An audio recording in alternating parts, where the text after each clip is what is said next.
Hello বন্ধুরা, সবাই কেমন আছো? আশা করি সবাই খুব ভালো আছো। আমিও ভালো আছি। এই দেখো, আজকে ধোকার ডালনা বানাবো। তাই এই মধ্যেই ধোকা পাউডারটা জল দিয়ে ভিজিয়ে যে কাই করে নিয়ে পিস পিস করে কেটে নিয়েছি। এবার এগুলো সাদা তেলে ভালো করে কড়াইয়ে তেলটা গরম হলে তারপরে দিয়েছি, নাহলে আবার লেগে লেগে যাবে। এই দেখো, আমার কিন্তু একটাও লাগেনি। এইভাবে কড়াইয়ে এপিট করে ভেজে নিচ্ছি।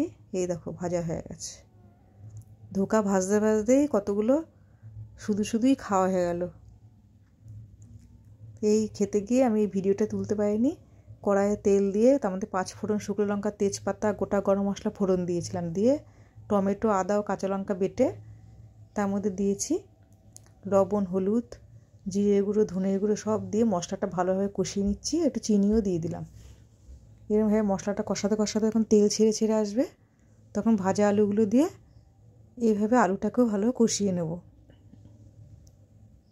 আলুটা ভালো করে কষিয়ে কাঁচা মশলার গন্ধটা পুরো চলে গেলে একটু গরম জল দিয়ে দেবো পরিমাণ মতো।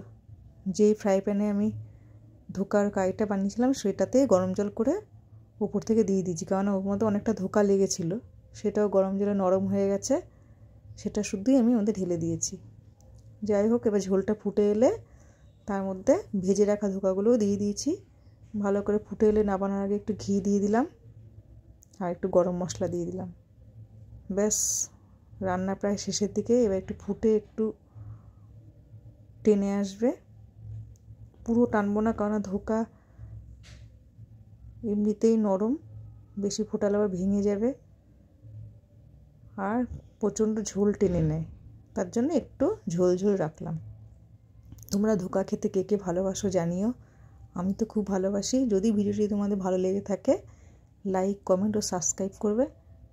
আবারও দেখা হবে অন্য কোনো দিন অন্য কোনো রেসিপি নিয়ে। ততক্ষণ সবাইকে টাটা।